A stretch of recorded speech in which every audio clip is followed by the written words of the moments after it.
one last hot sauce. When it comes to cuisine, some like it hot. A quick way to satisfy a piquant-loving palate is with a splash or two of hot sauce, typically served with Mexican foods such as nachos, tacos, and burritos.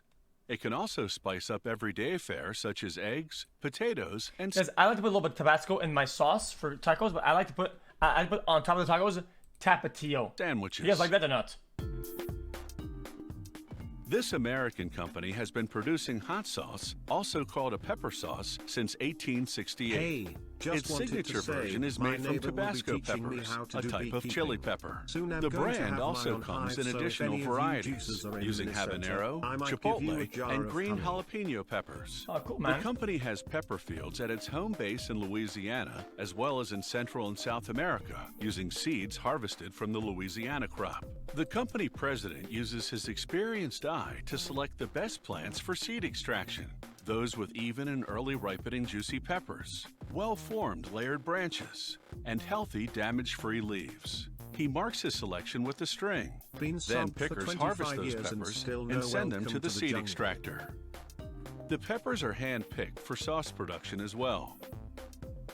To determine which ones are ripe... Guys, so they're selecting what they want, and they keep doing that. Select, and it narrows down what they want out of the pepper. Like it's like Rust genetics and shit. No? Enough. The pickers use what Cajuns call a petite Baton Rouge, French for little red stick. If a pepper matches the color of the stick, they harvest it. If not, it's... What if you do that, chat, until you get a purple pepper? I want to get a purple pepper. Then could you possibly genetics manipulate until you get a purple pepper? On the plant.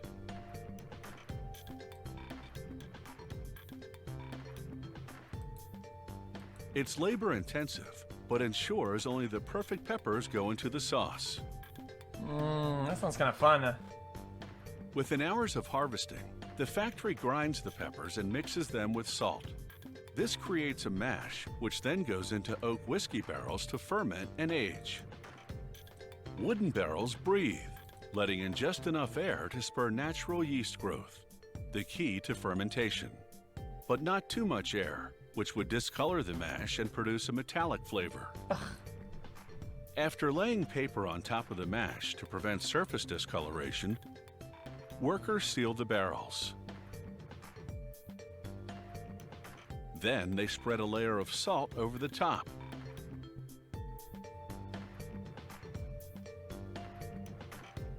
Oh, wow. The barrels now go to the warehouse, where the mash ferments and ages for 3 years. Fermentation releases... What if your batch was fucked? After 3 years, you have this one batch, and it's like, oh shit, it's fucked, we cooked it. We got the wrong thing or something. That's it, done? Minus 3 yield? Minus 3 yield. Carbon dioxide gas, which forces liquid out through a vent hole in the top of the barrel. The salt absorbs the liquid and hardens. After the 3-year fermentation and aging period, they break up the salt. Technically, could you eat that salt or not? And open the barrel.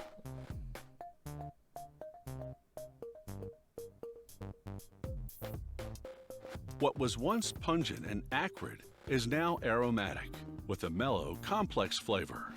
However, it still needs significant refining. Oh, wow. I smell that shit. So they pump it into large mixing tanks, add vinegar, then churn for 3 to 4 weeks. That's how long it takes for the vinegar to break down the pepper solids into smaller particles.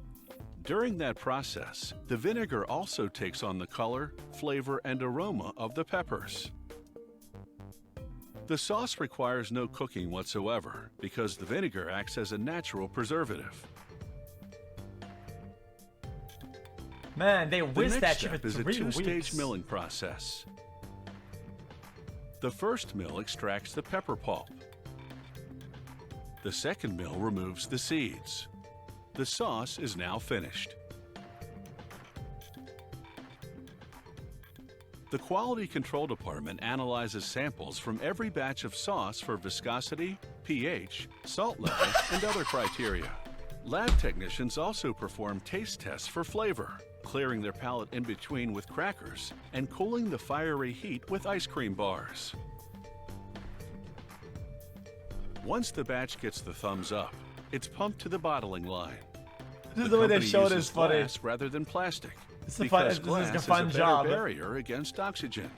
Oxygen penetration would adversely affect the flavor and color of the sauce. The capping machine twists on a plastic screw cap.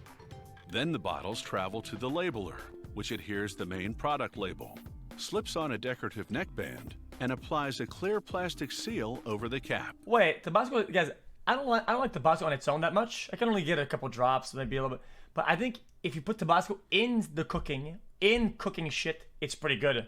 I don't use it as a sauce. I use it as an additive for cooking. Hot off the production line and ready to go. What? Is that supposed to use? No. It's not what I cook. So whenever I put it in my old El Paso taco packet, and then I use an old El Paso taco shell, but I put that inside of the taco mix when it's cooking it. As the water dilutes down. Old El Paso. Old El Paso. It's kind of juicier, isn't it?